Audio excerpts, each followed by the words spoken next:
9 तारीख को स्थापना दिवस है और उसके लिए विशेष सत्र आहूत हुआ है। और जिस सत्र का शुभारंभ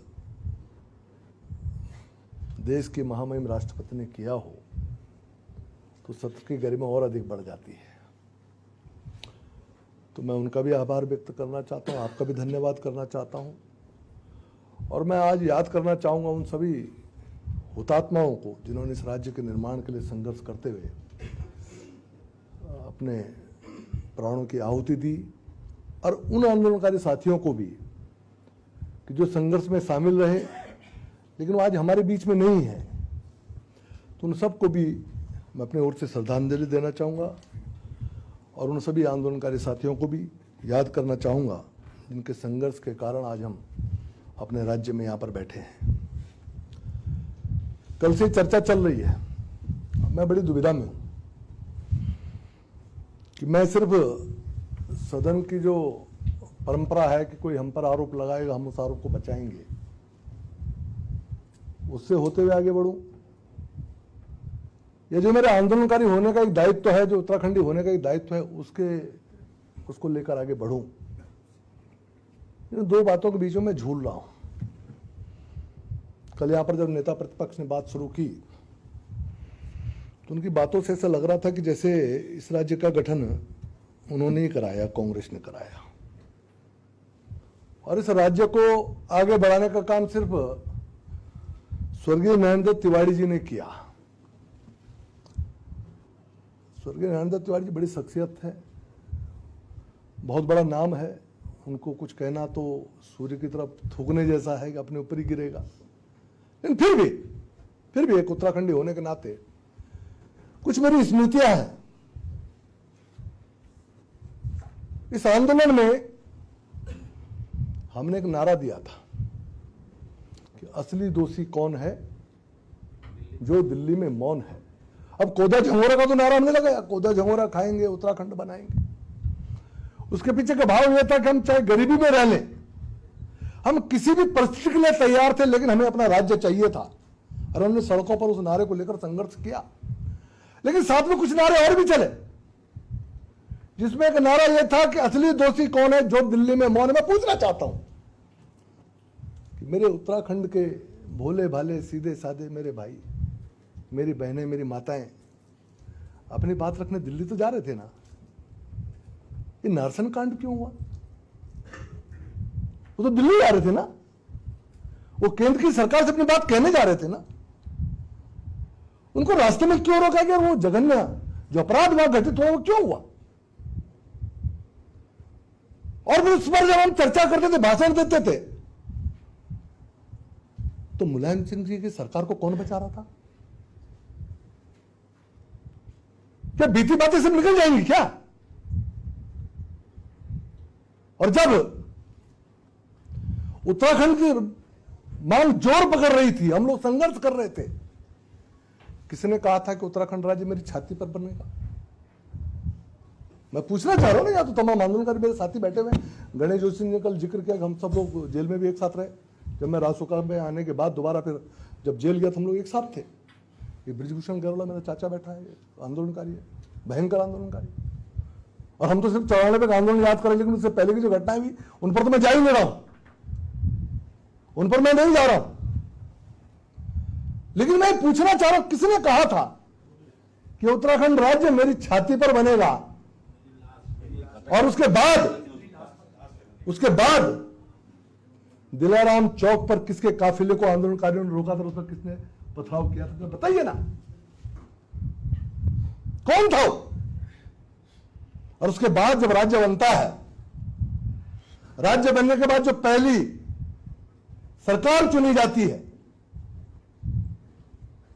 वो कांग्रेस की चुनी जाती है। ये तो हुआ ना। मैं तो तथ्यों के आधार पर बात कर रहा हूं, मैं कोई भाषण नहीं दे रहा हूं, तथ्यों के आधार पर बात कर रहा हूं। कांग्रेस की सरकार चुनी जाती है, माननीय नरेंद्र तिवारी जी को यहां का मुख्यमंत्री बनाया जाता है। मैं पूछना चाहता हूं, अगर इस राज्य की बुनियाद रखने का काम करना था तो किसकी जिम्मेदारी थी? आज तमाम प्रश्न खड़े हैं। हम कुछ विधानसभा के अंदर चर्चा करें तो कुछ बाहर बैठ के हमको सुन रहे होंगे कि हमारी विधानसभा में हमारे जनप्रतिनिधि क्या कर रहे हैं, उत्तराखंड के बारे में क्या चर्चा कर रहे हैं, अभी तक की समीक्षा किस प्रकार से कर रहे हैं, आगे का रोड मैप किस तरह से तैयार कर रहे हैं, वो आज टकटकी लगाए हुए हम लोगों पर देख रहे होंगे। लेकिन हम यहां पर सिर्फ दलीय आधार पर बात कर पा रहे हैं। मैं पूछना चाहता हूं, यहां पर तमाम भाषण देते हैं कि 5 साल पूरे अगर किसी ने किए तो माननीय नरेंद्र तिवारी जी ने किए। लोग साल गिन रहे कि मैंने कितने साल किया, मैंने कितने साल किया। लेकिन वो जो जिम्मेदारी थी उत्तराखंड राज्य को बनाने की, उसकी बुनियाद रखने की वो जिम्मेदारी किसकी थी? वो कांग्रेस की जिम्मेदारी थी, माननीय नरेंद्र तिवारी जी की जिम्मेदारी थी। मैं आज आपको पूछना चाहता हूं, इस प्रदेश में इस दायित्वधारी की भरमार कैसे है? ये छोटा सा प्रदेश यहां पर कर्जा गिना रहे हैं, 1 लाख करोड़ का कर्जा है। इस छोटे से प्रदेश में 150 दायित्वधारी किसने बनाए? किसने वो रास्ता दिखाया इस प्रदेश को? किस पर वो गाने बने थे? इस प्रदेश में विवेकानंद कोष की बंदरगाह कहां से शुरू हुई? कहां से लोगों को पता चला इसमें फ्री का पैसा मिलता है, जिसके दबाव में सारे जनप्रतिनिधि रहते हैं? कहां से प्रारंभ हुआ बताइए ना। ये कहां से शुरू हुआ? नहीं रुकिए, मेरी बात आने दीजिए प्लीज, प्लीज मेरी भावनाओं को समझिए थोड़ा सा। मैं आप ही की भावनाओं पर बात कर रहा हूं। कहां से शुरू हुई थी वो परंपरा? अपने 5 साल पूरे करने के लिए क्या कुछ नहीं किया गया? और कौन 5 सालों को पूरे नहीं करने दे रहा था? ये तो सब कांग्रेस के अंदर हो रहा था। उसमें तो भाजपा कहीं थी, भाजपा को काम है, एक राजनीतिक पार्टी थी, अपना काम कर रही थी। लेकिन ये कांग्रेस के अंदर का संघर्ष था कि तिवारी जी को 5 साल पूरे करने थे तो 150 लोगों को बत्तियां बांटनी पड़ी और विवेकानंद कोष बांटना पड़ा। और उनको जो नहीं बनने देना चाहते, मैं उनका नाम नहीं लेना चाहता हूं, लेकिन उन्होंने उनको जीने नहीं दिया। और उसके बाद क्या हुआ? अभी मैं एक कार्यक्रम में था, अब यहां पर पूर्व मुख्यमंत्रियों के नाम लिए गए इसलिए मुझे बोलने में दिक्कत नहीं है। माननीय हरीश राव जी भी उस कार्यक्रम में थे, हम दोनों के दोनों थे। उन्होंने एक बड़ी अच्छी बात कही, कई बात वो बहुत अच्छी करते हैं, बहुत क्लियर करते हैं। मैंने देखा कि बहुत लाग लपेट नहीं होती, कई बार जब वो मूड में होते हैं साफ साफ बात करते हैं। उन्होंने एक बात कही, उन्होंने कहा जब तिवारी जी को मुख्यमंत्री बनाया गया तो मैंने कहा कि एक ऑक्सफोर्ड यूनिवर्सिटी के प्रिंसिपल को आपने एक प्राइमरी स्कूल का प्रधानाचार्य बना दिया। क्या इशारा था? तिवारी जी का व्यक्तित्व तो बहुत बड़ा था, वो स्थानीय मुद्दों पर अपने को नहीं समझ सकते थे। यह उनकी व्यक्तित्व की समस्या नहीं होगी, लेकिन उसके कारण क्या हुआ? हम उत्तर प्रदेश से अलग हुए थे। हम उत्तर प्रदेश से अलग हुए थे, जो उत्तर प्रदेश का जो कल्चर था, एक प्रशासनिक इकाई तो अलग बनी ना, लेकिन जो वर्क कल्चर हमको उत्तराखंड में पैदा करना था, तैयार करना था, वो नहीं हो पाया। उत्तर प्रदेश से वो इनहेरिट हो गया और वही ढर्रा आज भी चला आ रहा है, जिस पर आप भ्रष्टाचार की बात कर रहे हैं। ढर्रा वही चला आ रहा है। हमें प्रशासनिक इकाई तो चला रहे हैं, प्रदेश का संचालन हो रहा है, काम भी हो रहे हैं, लेकिन जो वर्क कल्चर है जिसके लिए सब परेशान है, वो वर्क कल्चर तो वही है। और उस वर्क कल्चर को जिसको ठीक करना था, जो नया वर्क कल्चर यहां पर डेवलप करना था। आप बहुत छोटे रहे होंगे बता जी, क्या उम्र थी आपकी 2000 में? मैं पूछना चाह रहा हूं आपकी उम्र क्या थी 2000 में? मेरे तो इनकाउंटर का आदेश थे भैया, मैं बात कर रहा हूं, बोलिए ना। मैं राजसभा में भी बनता 94 में, आप बताइए ना क्या आपकी उम्र रही? हम आपका सम्मान करते हैं। नहीं, सम्मान की तो बात सुन लो, ये सम्मान करते हैं। तो उत्तराखंड की पीड़ा को भी सुन लो। उत्तराखंड की पीड़ा हम सुन रहे हैं। हाँ, सुन हमारे लीजिए। नेता श्री तिवारी जी पर ये पीड़ा जो, अरे बात तिवारी जी की नहीं आ रही है, उत्तराखंड के बेस की बात हो रही है। आपने कहा कि उन्होंने भ्रष्टाचार की शुरुआत, अरे बेस की बात हो रही है यूपी में। अगर उन्होंने भ्रष्टाचार की परंपरा की शुरुआत, अरे ऐसा नहीं कहा, पूरी बात सुना करो। पढ़े लिखे लड़के हो, ऐसा तो पढ़े लिखे लड़के हो, वर्क कल्चर की बात हो रही है, इसको बंद क्यों नहीं करते? समझ में आना चाहिए। सुनिए ना, कराते हैं बंद, बैठिए ना, पहले आप लोगों से निपटना पड़ेगा, तो बंद होगा ना, समीक्षा हो रही है ना। अरे हम 25 साल पर बात कर रहे हैं ना, तो क्या पीछे की तरफ ना देखें? उन पर भी देख रहे हैं, आपके पिताजी पर भी देख रहे हैं, सबको देख रहे हैं, छोड़ थोड़ रहे हैं किसी को। लेकिन मेरा ही कहना है वर्क कल्चर जो यहाँ पर डेवलप होना चाहिए था, वो वर्क कल्चर डेवलप नहीं हो पाया, जिसके कारण आज समस्याएं खड़ी है। माननीय अध्यक्ष जी, हमको देखना पड़ेगा है? नहीं, मैं उन विषयों पर नहीं जा रहा हूं, मेरा कोई व्यक्तिगत किसी पर आक्षेप नहीं, मैं उत्तराखंड की बेस लाइन को पकड़ रहा हूं, बेस लाइन को। आज हमारी समस्या क्या है? उत्तराखंड धर्मशाला बन गया, जो आओ पैसा कमाओ, जो आओ लंबे लंबे भाषण पे लाओ और उत्तराखंडी सीधे साधे लोगों को गुमराह कर जाओ। हम उनको हमें वो सुनने पड़ रहे हैं जिन्होंने उत्तराखंड का नाश मारा, हमको उनको सुनना पड़ रहा है। हम उन लोगों को जिन्होंने लड़ाइयां लड़ी हैं सुन रहे हैं, मजबूरी है, सदन में है, हमको भी सुनना पड़ेगा। जिन्होंने इस उत्तराखंड को चौराहे पे खड़ा किया, सुनना पड़ रहा है हमको। यह हालत उत्तराखंड के लिए कैसे होगी? मैं एक सवाल, एक बड़ा सवाल है, एक मूल निवास का प्रश्न है। मुझे बता दीजिए हिंदुस्तान में कौन सा स्टेट है जिसका मूल निवास तय नहीं है? मैं तो चेयरमैन भी रहा 96 में, तब तो यूपी में था। क्यों भाई साहब? सभासद रहा 88-89 में, तब मैं यूपी में था। हम निवास प्रमाण पत्र बनाते थे लेकिन मूल निवास नहीं बनता था। मूल निवासी को ही बनता था। लेकिन राज्य बनने के बाद जो पहली सरकार आई जिसको मूल निवास तय करना था, आज हालत ये हो गई कि 15 साल पहले जो आया है वही हमारा निवासी है और मूल निवासी कौन है ढूंढना मुश्किल हो गया। बोलो मैं गलत है कि सही है?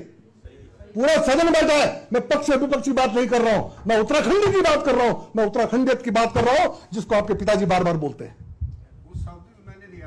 मैं वो बात कह रहा हूं, मैं वो बात कर रहा हूं जो उत्तराखंड की बुनियाद में बैठी हुई सवाल है, जिनके लिए राज्य का निर्माण हुआ। आज हमारा मूल निवास तय नहीं है, जो आता है इसको धर्मशाला समझकर यहां पर रहता है और उसके बाद यहां का निवासी बन गया लाभ ले जाता है और मेरा सीधा साधा पहाड़ी उत्तराखंडी मुंह ताकता रह जाता है। यह है मेरा उत्तराखंड। किसने ये बुनियाद खराब की? मैं पूछना चाह रहा हूं, क्यों नहीं उस तरह तय हुआ? क्यों नहीं विषय को आगे बढ़ाया गया? मैं पूछना चाह रहा हूं, ये सवाल है। ये सवाल आज भी मुंह भाई खड़े हैं। वो ठीक है, कुछ लोग चुनकर नहीं आ पाते, वो नहीं बोल पा रहे होंगे, लेकिन सड़कों पर चिल्ला रहे हैं। वो कम हो सकते हैं संख्या में, लेकिन सवाल गलत नहीं हो सकते, उनकी आवश्यकताएं गलत नहीं हो सकती। क्या यह चिंतन का विषय नहीं है? अब बताइए ना भाई साहब, क्या चिंता का विषय नहीं है? हम यूपी से अलग हुए, यूपी में मूल निवास का आधार वर्ष क्या बताइए? क्या मेरे यहां वही लागू नहीं होना चाहिए था? बताइए साहब, अब भी माननीय मंत्री जी रहे हैं। क्या ये सवाल नहीं है जिन पर हम चर्चा करें? आज गैरसैंण का विषय आता है, ठीक है, बहुगुणा जी ने गैरसैंण में उद्घाटन किया, हरीश रावत जी ने भराड़ीसैंण में भवन बनवा दिया। मान गया आपकी बात, मैं बोल रहा हूं, मैं उसी से बना रहा हूं। आज भराड़ीसैंण और गैरसैंण में जैसे देहरादून और मसूरी में अंतर है, ऐसे भराड़ीसैंण और गैरसैंण में अंतर है। मैं गया था गैरसैंण, मैं गैरसैंण में संस्थान पर गया था जहां राजधानी का शिलान्यास किया हुआ है, देखने गया था। लेकिन जब गैरसैंण में उद्घाटन हुआ तो भवन भराड़ीसैंण में बन गया। चलो मैं उसको भी स्वीकार लेता हूं। आखिर उसको ग्रीष्मकालीन राजधानी किसने कहा? हमने अपने एजेंडे में जोड़ा, और जो हमने एजेंडे में जोड़ा वो करके दिखाया, उसको हमने वो ग्रीष्मकालीन राजधानी बनाया। अरे एक आग्रह मेरा आपसे भी है, क्योंकि आपका सब्जेक्ट है, जब राजधानी हमने उसको घोषित किया है तो क्या वहां एसीएस स्तर का आदमी तैनात नहीं होना चाहिए? क्या इतना समय हो गया, क्या एक एसीएस हमको मिनी सचिवालय के लिए डिप्यूट नहीं करना चाहिए कि जो अवस्था संरचना अवस्था को तैयार करें? क्यों साहब, नहीं होना चाहिए क्या? अभी मैं कहीं किसी कार्यक्रम में तो वहां मुझे बताया गया वहां एसडीएम भी नहीं बैठ रहा। अब चीफ सेक्रेटरी चले गए यहां से, वो होते मैं सामने बात करता। वहां पर कम से कम असिस्टेंट चीफ सेक्रेटरी स्तर का आदमी परमानेंट नियुक्त होना चाहिए, जो वहां पर मिनी सचिवालय के गठन के लिए कार्रवाई आगे बढ़ाए, वहां पर वो सारा स्ट्रक्चर डेवलप करे ताकि हम प्रॉपर ग्रीष्मकालीन राजधानी वहां से चला सकें। क्या इसमें किसी को कोई आपत्ति है क्या? कोई विपक्ष को आपत्ति क्या? किसी को संदेह है क्या? होना चाहिए ना। क्यों भाई साहब, ये क्यों नहीं किया जा रहा है? मेरे कुछ सुझाव हैं। आज हम, अब मुझे कृषि पर बोलना था, ऐसा कुछ तय हुआ है, लेकिन कृषि के बुनियादी विषय पर बोल रहा हूं मैं, क्योंकि कृषि उत्तराखंड की आर्थिकी का सबसे बड़ा माध्यम है, सबसे बड़ा विभाग है। पर्यटन से पहले कृषि आता है यहां पर जब आर्थिकी की बात करते हैं। लेकिन कृषि की समस्या कहां है? आपका भू प्रबंधन नहीं है, गोल खाते हैं। कोई अपनी जमीन को अगर बोना भी चाहता है और उसमें कोई बागवानी करना चाहता है, चकबंदी नहीं है। 1965 से लेकर आज तक यहां पर बंदोबस्त नहीं हुआ है। यह काम कौन करेगा? बुनियादी काम। आखिर यह बंदोबस्त कब लागू होगा? कब चकबंदी बनेगी, चकबंदी होगी? और जब यह सब हो पाएगा तब हम बागवानी कर पाएंगे, तब हम खेतों का संरक्षण कर पाएंगे। ये कौन है? फिर आप सरकार और विपक्ष में उलझ रहे हैं। भैया मैं बता रहा हूं, बात सुन लो, मैं उलझा नहीं रहा हूं, मैं दिशा देने का प्रयास कर रहा हूं कि आगे चल के क्या रोड मैप होना चाहिए। आपने रोड मैप पे बात की ना, रोड मैप पे बात की ना। मैं कोई डिफेंस नहीं ले रहा हूं, मैं डिफेंस नहीं ले रहा हूं, मैं दिशा देने की बात कर रहा हूं। आपको समझना पड़ेगा ना। अरे मैं पूरे उत्तराखंड पे हूं भाई, इधर उधर सब मेरा ही है। सुन लो, तुम्हारी राजनीति है, मेरा उत्तराखंड है। फर्क है दोनों में फर्क है। तुम सिर्फ पार्टी के लोग हो। विनोद चौधरी उत्तराखंड का नागरिक है और उत्तराखंड का नागरिक के नाते बात करता है। फर्क है तुम में मुझ में। आपको कैसे पता आप उत्तराखंडी हम नहीं है यार? आपकी भाषा बता रही है, आपकी भाषा बता रही है, आपकी भाषा बोल रहे भैया, आपकी भाषा बोले। मेरे पास सर्टिफिकेट है, सुन लीजिए। वो क्या? अरे सुन लीजिए, अरे बात सुन लीजिए। मेरे पास पूरा सर्टिफिकेट है, विनोद चमोली पे पूरा सर्टिफिकेट है। बोल नहीं सकता तुम? उत्तराखंडी तो हम भी है यार। कितने लड़ खाए तुमने? बात कर रहे हैं आप? कितनी जगह जेली लड़ते रहे उत्तराखंड के लिए? मैं जैसा बच्चा हूँ, हम उत्तराखंडी हूँ। लड़ते रहे उत्तराखंड के लिए। बात कर रहे बात। अरे गलत बात है। अरे तुमको छोड़ना पड़ गया है, बेकार बात करते हो। आप ये कौन सी बात है? हम उत्तराखंडी नहीं है क्या? मैं कह रहा हूँ, मैं आपके सामने बहुत छोटा सा आप हमको टोक करो। उत्तराखंडी हूँ। आप पार्टी लाइन पर बात करो, मुझे बात करने दीजिए। बिल्कुल पार्टी लाइन पर बात हो रही है, अच्छा बोल रहे हैं। बिल्कुल हो रही है। हमने कहा अच्छा बोल रहे हैं। पार्टी लाइन पे बात हो रही है। फिर वही बात, पार्टी लाइन। हम कह रहे हैं आप अच्छा बोल रहे हैं, पर उधर मुझे मेरी बात पूछ रहे हैं। आप इधर चला अरे भैया सुनो, जिन समस्याओं पर मैं चर्चा कर रहा हूँ सुन लीजिए। अरे बात सुन लीजिए। इनसे पूछा अध्यक्ष में कितने बड़े थे? मेरी बात मान रहे थे, इनसे पूछा अध्यक्ष जी देखिए, माननीय विधायक जी इनको माननीय विनोद चमोली जी ने ऐसा नहीं कहा है। देखिए सुनो, उनका नारसन से लेकर के सीमांत प्रदेश, सीमांत जनपदों की बात कर रहे हो आप। भेदभाव वाली बात नहीं कही है उन्होंने। उन्होंने पूरे नारसन से हरिद्वार के लोगों की बात की है। आप सब गलत में ले जा रहे हैं। पूरे विषय आप गलत दिशा में मत ले जाइए। अरे मेरे पूरे विषय आने दीजिए, आप गलत दिशा में मत ले जाइए। अरे पूरे विषय आने, मैं आप पर भी आ रहा हूँ। मैं आपके क्षेत्र, अरे आपके क्षेत्र पर भी आ रहा हूँ। बैठिए। ये हम उत्तराखंड नहीं है क्या? आपके क्षेत्र पर भी आ रहा हूँ। आप उत्तराखंड, आप बैठिए। कोई पूछो ना, आपके क्षेत्र पर भी आ रहा हूँ मैं। हैं भाई, आप यहाँ आप सब उत्तराखंड नहीं। बैठिए, कोई विषय ये बात डिस्कशन की आप हैं, आप सब उत्तराखंड के। इनको भी कहना की बात नहीं। हम भी तो आपके छोटे भाई हैं यार। वो सुनो ना, आप हमारे से पहले पैदा होते, अरे आपसे 10 साल पहले जाते तो शायद हम भी अपना खून बांटते यार। अरे ये कौन सी बात है? अरे मैं आपके विषय पर आ रहा हूँ, सुनिए। हाँ विषय भाई आप, पर ये गलत है। नहीं, बात पूरी कर लीजिए। आप नहीं हो, ये कौन सी बात है? नहीं, बैठिए बैठिए। नहीं किसने कहा? आप तो नहीं कहा, नहीं कहा मैंने। गलत बात है। नहीं कैसे कर सकता हूँ मैं? मैं उत्तराखंडी हूँ। ये नहीं कहा कि आप उत्तराखंड आप नहीं है या नहीं कहा मैंने? सुनिए, बैठिए। अरे सुनिए ना, बैठिए। मैं जिन विषयों पर बोल रहा हूँ सुनिए। उत्तराखंड में प्रश्न चिन्ह लगा रहे हैं, मतलब अपने की बात करोगे?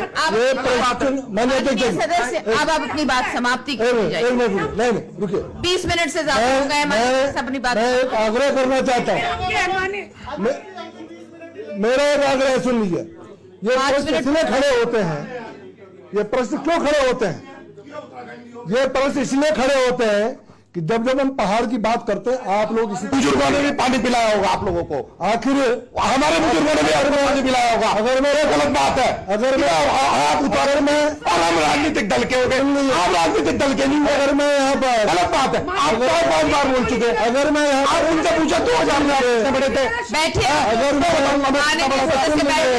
जाइए, लड़ाई झगड़ा यहाँ नहीं, बैठिए, चर्चा चल रही है, अच्छी चर्चा। अगर मैं यहाँ पर आप चर्चा करो, आप बढ़िया बोलो। अगर मैं यहाँ पर पहाड़ का दर्द बांटने की बात करता हूँ, अगर मैं पहाड़ का दर्द बांटने की बात करता हूँ तो आपको दिक्कत नहीं होनी चाहिए। दूसरी नहीं, हरिद्वार उधम सिंह नगर और हरिद्वार उधम सिंह नगर क्या उत्तराखंड का हिस्सा नहीं है?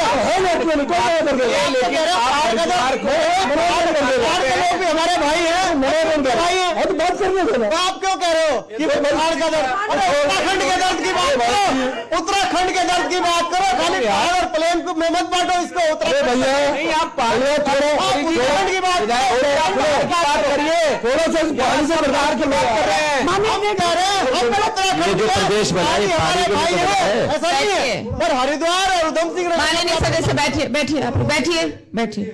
आप अपनी बात समाप्ति की ओर जाइए। माननीय सदस्य, आप अपनी बात समाप्ति की ओर ले चलिए। नहीं, देखिए मैं भी इस देहरादून में ही काम कर रहा हूं बरसों से, ठीक है ना?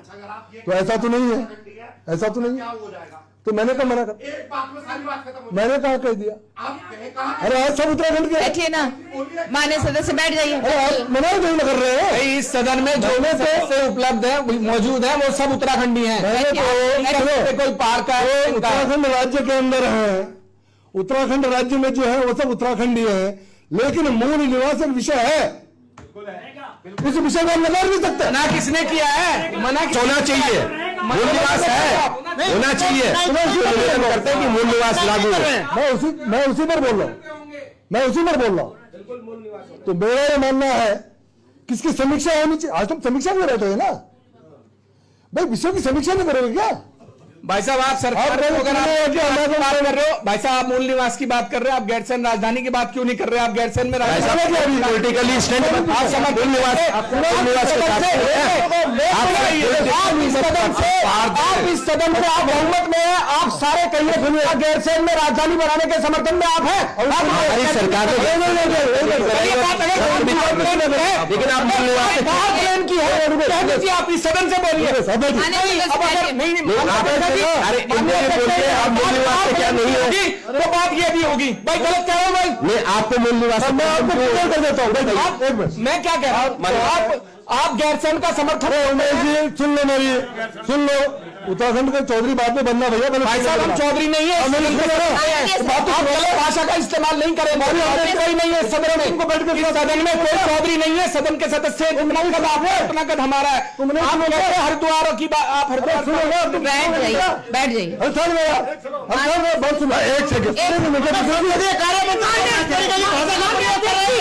सेकंड, माननीय मंत्री खड़े हैं, जब कहीं गलत हो बोलिए। तो ये माननीय मंत्री जी खड़े हैं, आप सुन लीजिए। Mic mic mic. हरिद्वार में भी जो है, जो हरिद्वार जनपद के सब जगह है, उनके लिए भी बिल्कुल बिल्कुल एग्रीड है, सवाल इसके लिए नहीं है। एग्रीड है। हरिद्वार में मूल निवासी होते हैं, ये उत्तराखंड में होना चाहिए, यही आप लोग कर रहे हैं। और एक बात और सुन लीजिए, जो उमेश जी ने विषय उठाया मैं इसको क्लियर कर देता हूं।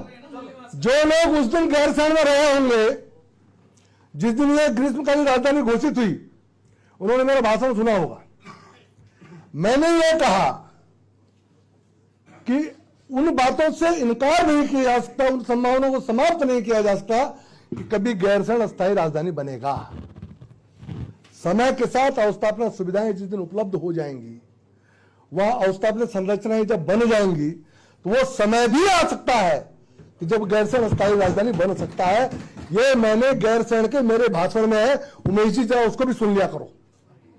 मैंने ये बोला हुआ है, नहीं बोल रहा हूं मैं, ये मेरा गैरसैण का भाषण है, मैं वहां पर इस दिशा को बोल चुका हूं। लेकिन मेरा जो कहना है कि आज हम समीक्षा के लिए बैठे हैं, आगे का रोड मैप तैयार करने के लिए बैठे हैं। मैं रोड मैप की बात कर रहा हूं, आपको दिक्कत क्या हो रही है?